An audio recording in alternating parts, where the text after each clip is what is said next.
Hello and welcome back to the FSF Podcast. This is the show that is made by nerds for nerds, and I am Tim, head nerd around this here ranchero, although we're in the alternate universe of the nerddom because Michigan is hot and it's trying to kill me. So I am inside with the air conditioning because my wife is lovely and she said I could.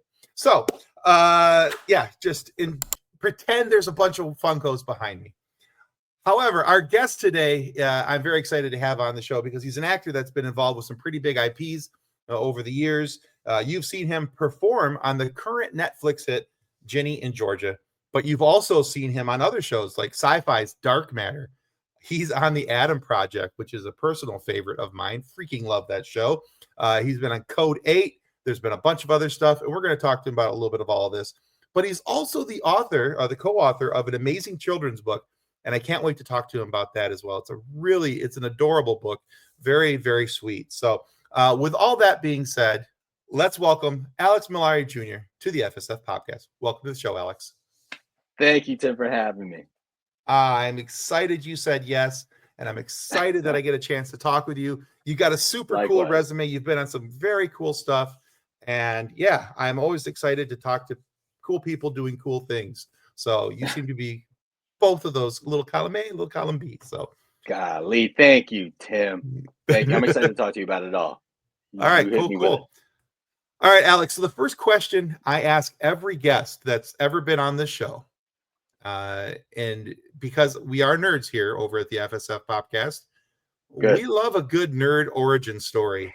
So you are the hero of today's nerd story. So in the story of Alex Mollari Jr., how did you get started in the entertainment business? What made you say, I need to be an actor?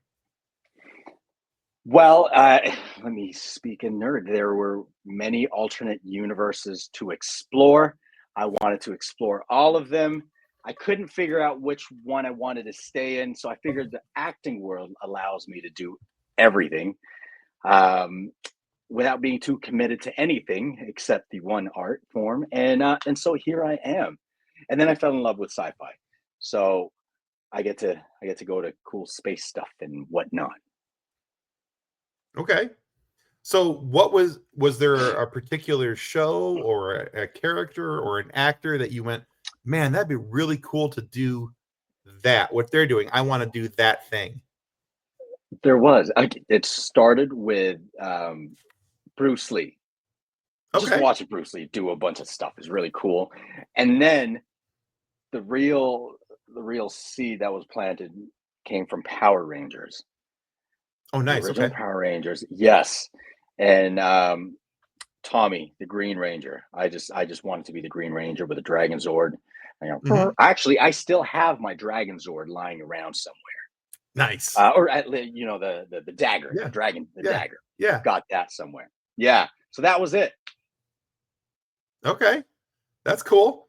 Yeah, it's kind of amazing to me when the number of people that I talk to that their origins roll back to something Mighty Morphin Power Rangers related.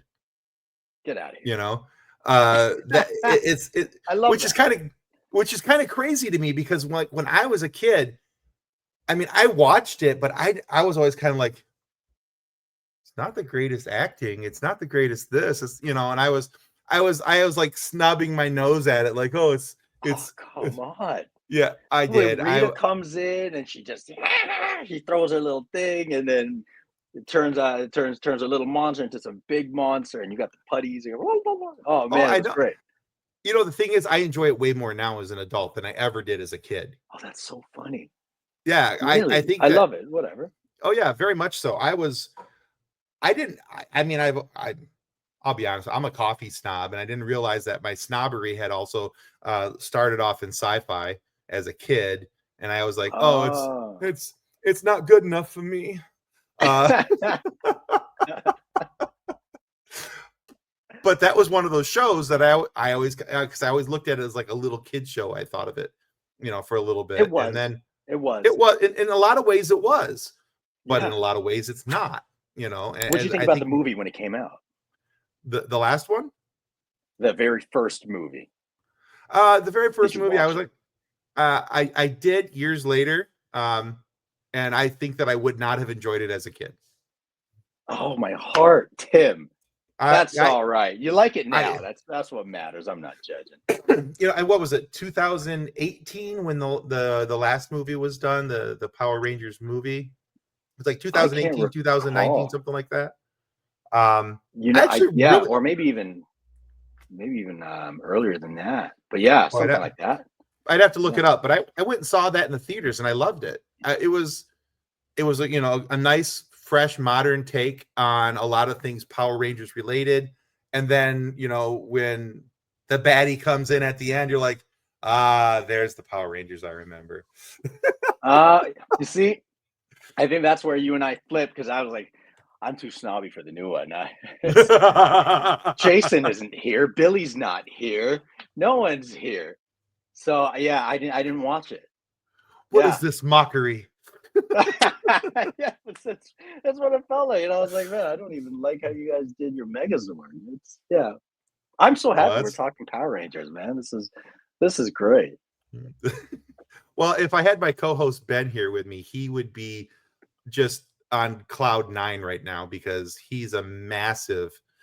One of the couple of the biggest fandoms that Ben has is that they love Power Rangers almost as much as they love Lord of the Rings, and Whoa.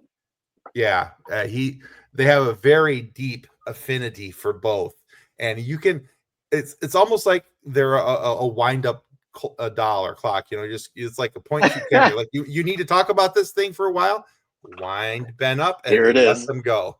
Yeah. Matter of fact, we had Ben do a rant for the show where it was just, if you go onto our YouTube channel and you look for it, it's I think I have it set up in a playlist just called Fantastical Rants or something like that. And Ben goes off for like an hour talking about Lord of the Rings and going into some of the deeper stuff of Lord of the Rings. And I'm like, okay, so I read all the books as a kid. Ben reread them, and they were like, it's like he has like it's a Bible to him. That's how impressive, how important this stuff is. But it kills me because I'm like, man, I don't remember that in the movies. He's like, will you shut up about me? How many books are there? Let's see. There's the 3. There's the Hobbit. There's the Silmarillion. There's a couple appendices as well and things. Where did you go?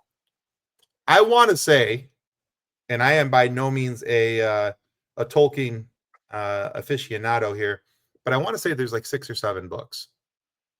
But okay, wow. And so when I said I read all the books, I meant the first. I meant the 4 that they made movies about: the Hobbit, the Fellowship of the Ring, the Return of the King, Two Towers. I read those. I never read the Silmarillion. In 4th and 5th grade, my teacher read us the Hobbit. God, I couldn't get into it. It was just so long. Mm-hmm. I couldn't get into it in the 4th grade or 5th. Well, yeah. 4th grade might have been a little early for the Hobbit, but the thing is, one of the problems with Tolkien, and it's a problem but a good thing with Tolkien, is that he'll use 6 pages to tell you what shade of green was on the trees. And that's before he starts even talking about the characters. Yeah. So that's good, Tim. I got to say, I've never spoken about Power Rangers in an interview, so this might go down as top 3 of all time already. Man. Nice. Well, I'm happy to help. Oh man. Okay. Yeah. I want to get all my toys out now. I'm just looking around like, where are they at? Well, I'm glad to help. All right. So through your agent, I was sent a copy of a book that it's an absolutely adorable book, by the way. Was released back in March, called Pause. Yes. And I was hoping that you would take a few minutes, tell our audience about that book, why it was written, and why people should buy it. Sure. So Pause is a kid's book that follows this dog named Pause around going through a variety of new experiences. And they're experiences that many can relate to, like, having a conflict with a friend, or trying to insert yourself in a friend group, going swimming for the first time. And they're all events that my our first son went through. And something that we would always tell him is to take a moment, take a breath, and then tackle it, because those initial feelings, they're not the ones you want to approach a situation with. You want to take a pause, take a breath, relax yourself, and then go into it with a new perspective. And we found that it really helped him out, and so we decided to write about it. And we have this beautiful, beautiful Irish Wolfhound Poodle mix. Her name is Goji, and so we took her and created Paws out of her, and took the lessons that we took from our son and applied it too, because we just feel like it's something that a lot of kids can benefit from these days, especially with everything being so fast and everything being so on screen, and instant gratification and whatnot. Mhm. I feel like slowing down might be the answer that most parents are looking for to help their kids. Absolutely. So I'm a father of three. My youngest is 18 now, though. So, um, but I can honestly, and I say this with all honesty, I would read this. I would have read this book to my kids. It's Oh, just, thank you, Tim. I mean that also, and as a matter of fact, I'm going to be buying a book from Amazon so that I can read it to my grandson. Um, Oh, congrats. How old's your grandson? he's about a year and a half right now, and Oh man, yeah, congrats. he's a fun little bugger, and Yeah, I'm having a lot of fun being a grandpa. I'm a young grandpa, and I'm okay with that. My oldest son is 26. Him and his wife just had their first baby last year, so oh, uh, and so yeah, I'm 48, but I just becoming a grandpa for the first time, geez. and I'm excited that I get to do this at the age that I'm at, because I get to play with them, I get to do things with them, and and it's the same Yeah, reason why when my wife and I got married, we wanted to start a family younger, because I didn't want to be the old dad. I wanted to be the dad yeah. who played with his kids and got down on the floor and played Legos and Oh, I did the love it. things. Um, so yeah, so it's very exciting to me to be able to have something like that with him, because it's also very similar to the things that we told our children, especially my Mhm. boys, because now I'm not going to say that I'm a stubborn, hard-headed Irishman, but there's a distinct possibility that I'm a stubborn, hard-headed Irishman. And and so when we would go into things, a lot of times when I was younger, it was always that first reaction. Oh, I got to do Mhm. this, and there's more than a 50% chance that that first reaction was going to get me in trouble, and it usually did. Same. And Yeah. and so I would always talk, especially because my boys have my personality, and Mm. in particular my oldest one, it's kind of scary to hear my words come out of his mouth at times. And but I'd have these conversations with them that you don't have to tackle everything at once. Take a step back and take a Mhm. look at the situation, and then devise how you're going to move forward. Yeah. And it was kind of fun for me to be able to read that in a book, where I felt like it was something that I could have or would have said to my children, but just in a slightly different way, and Yeah. probably a more appealing way than what I was telling them as a kid, as a young father. And so I really enjoyed your book from that perspective, because I thought that it was, Thank you. especially for young parents, I think that's going to be a game changer for young parents who aren't sure how to communicate with their children, and to help them to kind of navigate some of those waters, right? Where Yeah. it's where there's maybe some nervousness, maybe some anxiety about how to present this, how to handle this situation, whatever it may be. And so I thought I Yeah. really enjoyed that about your book. And so Thank you. I will make sure that we put an Amazon link down in the show notes down below.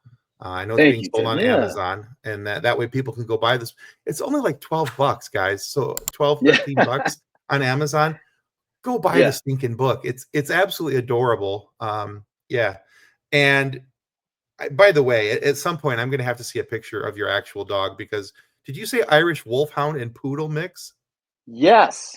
Yes, Irish Wolfhound Poodle mix. I will definitely Holy get you a cow, that's a picture. big dog. If she doesn't walk in here at some point, she usually does, and she's like up here just sniffing my ear or something. That's She's a the big sweetest dog. little thing. She is Yeah, big. Yeah. Yeah, yeah, massive. I can stand her on twos and we can slow dance the night away, and it's the best thing to have. I don't think I could live a life without an Irish Wolfhound anymore. They're just the yeah. They're. greatest dogs. I've only met a couple of them.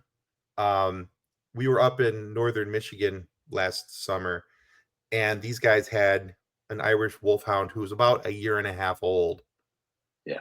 and they're talking to him. They told me that because I'm 6'3", and they're like, "Yeah, let him stand up on your and put his paws on your shoulder." I was like, "Okay," and the dog's like looking at me right in Right the there. face. Yeah. I was like, if you weren't so sweet, this would be very disconcerting right now. Right. Yeah.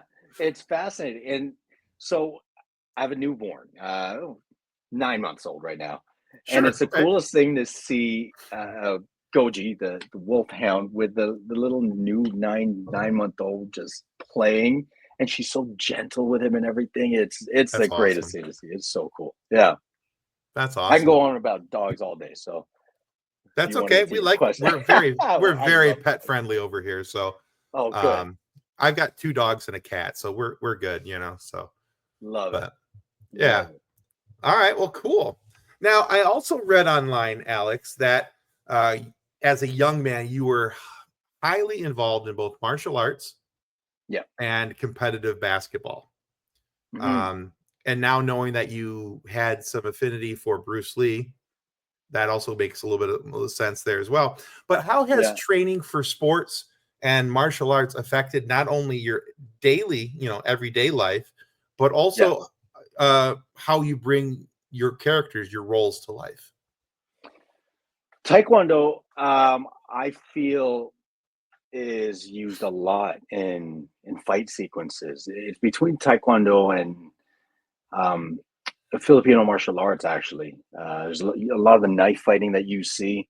Hmm. Um, it is what's called Kali, and um, and so when I get to do my fight sequences and my stunts, I heavily rely on my Taekwondo background, and I'm able to be conscious of where my legs are going. I'm not just flopping around, like I'm throwing proper kicks and whatnot. And I can understand when a stunt coordinator or a fight coordinator is saying, bring up your hips some more, or throw the kick this way a little bit more, project your punch that way, and it makes things a lot easier. The workflow is better. The day goes by faster. It means producers are much happier about that. Um, and and there's the sense of discipline where I can take instructions and apply what what's being asked of me. Um, and as far as basketball, man, it was just that level of competition keeps you it gives you this edge in this field of mine. Anyway, I think it's a transferable type of edge in any field. But yeah, man, I think sports and martial arts really drive my everyday. Um, yeah, Okay. Now I asked this a similar question of another person who had a heavy martial arts background, yeah, and they said that they felt like it helped them understand their body movement so that's that very when they true. were Yeah. on screen, even in a non-fight scene, how to hold themselves, position themselves, how to station themselves for the character in the scene. What are your thoughts on that? I think that's certainly true because in martial arts, when you're doing your patterns, your katas, whatever the term is in your given martial arts, technique and form is key. Like they're very specific in their traditions, and if you're throwing a punch in Taekwondo, it's going to be different from karate. It's going to be different from kung fu, and so I feel like there's complete truth in that. Mind you, I catch myself slouching like nobody's business half the time, but when you are given that notice of just like, hey, just be aware of this and that, or hitting your mark, even, it's very helpful for that, and just being aware of like, maybe take 5 steps towards that mark, maybe it's 3 steps, who knows? But yeah, spatial awareness and physical awareness is certainly something that we benefit from in martial arts. Okay. All right. So, Alex, we live in an age where diversity and representation is extremely important. Yeah. Now, as a Filipino man, I have seen where you have commented on this in the past. So, why do you feel that as a Filipino man that representation is so vitally important? I mean, why isn't it? Because that's what our day to day is now, man. I feel like there are a number of cities where and towns where it's so diverse. So why not represent the reality on screen? You know what I mean? It's just like, it is our daily life.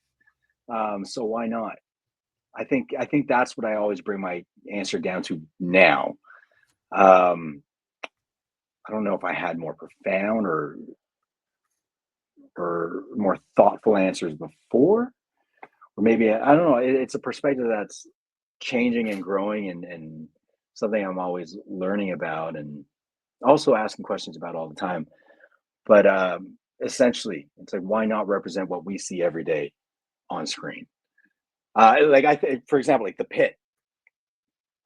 I love that they have finally put Filipino nurses on a show, because golly, you're not going to go to a hospital and not have a Filipino nurse in there. There's going to be there. So I'm glad that The You're not Pit wrong. did that, and having that that reality. It's not even like representation; it's that reality on screen. Like, yes, okay, cool. Now I can see this as a relatable, not relatable, but a show that I can rely on to give me some truth here. Believable.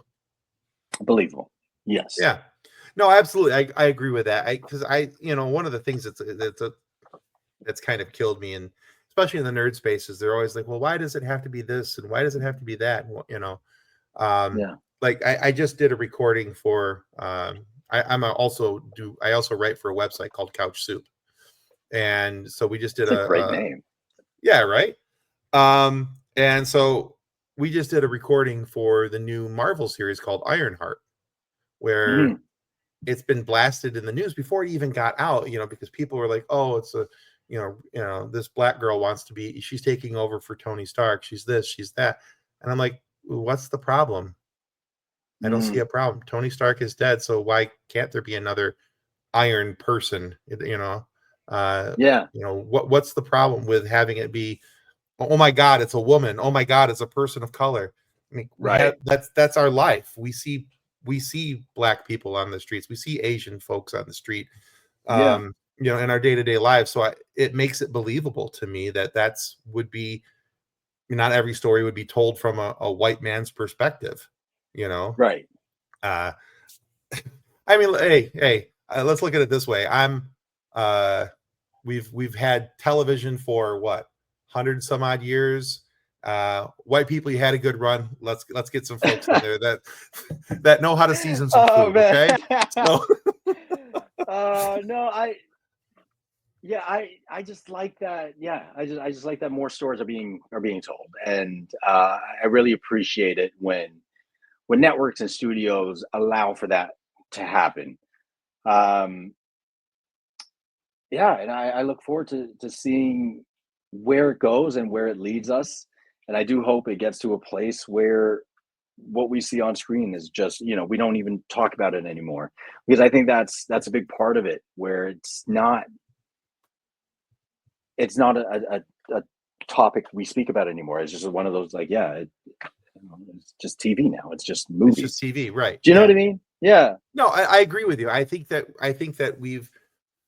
it's been a topic of conversation for so long, that I think it's down to a point where it's just like, okay, it's been talked about. Let's just move on. This is our life. This is our everyday. And I think that what you said was probably the best answers, because that is the reality of what we live in the world. So why, if we're trying to make TV and movies things that people can sink their teeth into and believe what they're seeing on the screen, why wouldn't you want it to make it authentic to real life? Yeah. You know, Yeah. so and Yeah, like, I'm our sure no Filipino is mad that there wasn't. I don't think there was a Filipino in Yellowstone. I don't think anyone is mad at that. It's just like, well, guys, we can all have like a Filipino congregation to be like, guys, and we're not going to get mad at that, right? Okay. no, we're good. We're good. No Yellowstone. Okay. All right, cool. We like it, but I can watch it. Okay, good. Still be a fan? Check. All right, good. Yeah, it's like, this is, yeah. I don't know if representation was, it's if it was the issue. No, that there's a better way to say that. I think we just didn't have enough stories, diverse stories being told. I think, given like if there were stories that allowed places for representation, then I think studios maybe kind of shorthanded it at one point. Then they started to really pick up. But now I think what they're doing is incredible, and that's embracing more diverse stories and not just putting someone of color on a show where I don't know, where maybe it wouldn't make sense, or a white person in a show where it wouldn't make sense. Right. It's just now, it's allowing, there's breathing room for everyone now in every storyline. And I love that. And I think we're getting past the point of that transitional phase where people, they were once angry. And I think we could stop being angry. I think we should stop being angry. and just enjoy that now, we're on the right track. No, I like that. I think that's a great answer. See, my initial dose of why representation matters is because one of my children is my daughter. And growing up, I wanted her to have the same opportunity to have heroes that she saw on screen that spoke to her like the heroes that I had as a kid spoke to me. And so that, then it branched out from that. Was like, well, if it matters to me that much about my own daughter and making sure that she has, these people that she can look up to and people that she could, she could have her Luke Skywalker, whoever that was, I got to have that opportunity. I wanted that for her. Then it turned into, and I think one of the things that really, and I was already sold on the idea of representation long before this, but when Disney re-released The Little Mermaid, and there was with that I can't remember the actress's name, but everybody was up in arms. Oh my God, they cast Little Mermaid as a black woman, but they showed these videos. Yeah, okay. Yeah, but they showed these videos of little black girls watching the trailer, and this little black girl, just the cutest, sweetest little thing. And she looked up at the television and she goes, "Mama, it looks like me." And I'm like, "Okay, that's where you lost me. That's where I start crying." Okay, tissues, tissues. We got some tissues, because it was just the sweetest thing. And I'm like, right there. That's why it matters. That's why it's important. Absolutely. My son had a moment like that where he was, I think he was playing Lego Harry Potter on the Switch, and anyways, there was a character that looked like him, and he was like, "Oh, it looks like me," and it was great. I was like, "Yeah, man," and it just gave me light. Like there was a point where I had moments of anger and envy, jealousy, that maybe because of opportunities or lack of. But that was a marker where it was just like, we're going in the right direction. We're doing the right things. It's not perfect, but we're getting there. And I think if we can continue forward and gently educate each other on representation, what that looks like and whatnot, and be more embracing to, people may not be as educated or as exposed to certain things. And we embrace them with love and understanding and patience, then I think we can make further changes in a more efficient manner. Because I know we didn't want to talk politics right now, but there's just a lot of anger that's been happening, and I think we need to put that away now. I think a lot of reasons for unity now. a lot of reasons why we need to push anger to the side. Absolutely. Yeah. Yeah. Absolutely. All right. Very cool. I like your answers to that. I think that all makes a whole Thanks, lot of man. sense to me. All right. Yeah. So, looking back at your resume though, Alex, there's a Mhm. lot on there that is very, very cool. And I've expressed my adoration for the Adam Project and how cool that movie is. And I just thought that was so well done. And Dark Matter's a really cool show. And you've been on some really cool things. Yeah. But that doesn't mean that you've landed your dream job, your dream role. So what if we're going to throw something out into the universe? What are we throwing out in there in the universe to say, hi, I'm Alex Malari Jr., and this is the role that I would desperately love to have? I want to be in the original Office and just retire out of that. Yeah, no, I love the world of action comedy and or sci-fi. They're just they're worlds where I can just get lost in and just have so much fun creating with people. And that comes down to the work environment, man. It's so cool to be able to collaborate with such great minds and yeah. So that would be it. But as far as like one particular role, I don't have one. I want to tackle it all and every That's opportunity fair. that comes my way. That's fair. Yeah. And I know some of them are gonna falter and cause my algorithm in Hollywood to drop dead, but goodness, I'm sure I can learn from so many people. Yeah, Hey, yeah. if Eric I'm Roberts ready to can tackle act it. in everything under the sun, so can you. So Why, thank you, Tim. hey, and I don't know if you realize this or not, but they're supposedly bringing a sequel to The Office. Yeah, I think they did. It was out in Australia, was it, or something? No.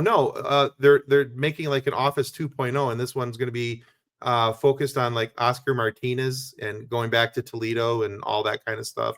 Oh, get out of Toledo, here. Ohio, and yeah, I read something about that That's the other gonna day. be great. Oh So man, I hope so. I hope I get a shot at that. That'd be yeah, fun. it's um, so it's still gonna have something to do about paper, but it's gonna be about a newspaper and a floundering newspaper.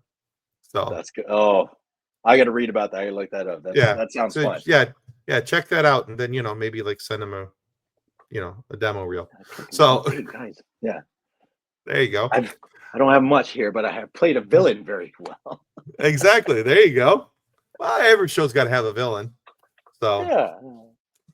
all right. So suggestion time. And now the reason I asked you that question in the beginning about your Mhm. origin and why you do the things you do is because I like to know why people tick, or what makes people tick and why they want to be an actor, a singer, or a writer, all these different things. It helps me Right. to appreciate who you are and what you are a little more. So this question kind of follows that same premise. So Okay. this is called the suggestion time question. What are you reading or listening to that you think everybody else should know about? Oh, we don't want to talk about religion. Cut this part out, but I'm reading the Bible. Um, Okay, that's okay, fair. what else? What was the last thing I read? Oh man, what was it? They're doing a movie on it right now. Ryan Gosling is doing it. Oh, Andy Ways wrote it. What was it? Wasn't The Martian? Why it's on like the tip of my tongue. Hold on. Let me. Can I do the Joe Rogan thing where I'm like, yeah, bring that up on Google? Project Hail Mary. Yes, Project Hail Mary. I did the Google while you were talking. Thank you. Yeah. So we did the Joe Rogan thing. It's like, can you pull that up? It's good. Yeah, no, Project Hail Mary. It's just such a fun story of Yeah. of a human and an alien meeting and just trying to make it work together. And I thought Mhm. it was just so creative and then so much fun. Yeah, Andy Weir's a great author, so that should be a lot of fun to watch. So Yes, and I didn't even say his name right. Look at that. Yeah, that's okay. there's that. There's that. All right, very cool. All right, Alex, we have reached the point in this little chin wag that it's time to ask you a silly question. Ready. So, all right. Now, it's not that silly of a question, but my other co-host, Kathleen, who wasn't able to be here tonight, She has a daughter who's 6.5 years old, and her and her daughter were out and about. Oh. And somebody asked her daughter this question, but not Kathleen. And Kathleen thought, well, that's rude. You should never age out of this question. Okay. So, Alex Mollari Jr., what's your favorite dinosaur? The Velociraptor. Nice. Yeah. I like that there was zero hesitation. You're like, Yeah. Velociraptor. I've never been asked that question. It's like the Velociraptor. Yeah, with the feathers too. There's something cool about feathered dinosaurs, man. There's so, can you imagine the Velociraptor in the original Jurassic Park in the kitchen scene with feathers though? With colorful feathers? In contrast with the blue steel around. Oh, that would be so cool, man. And then their big old nail, just their talent. Oh, World's angriest chickens. World's angriest chickens, man.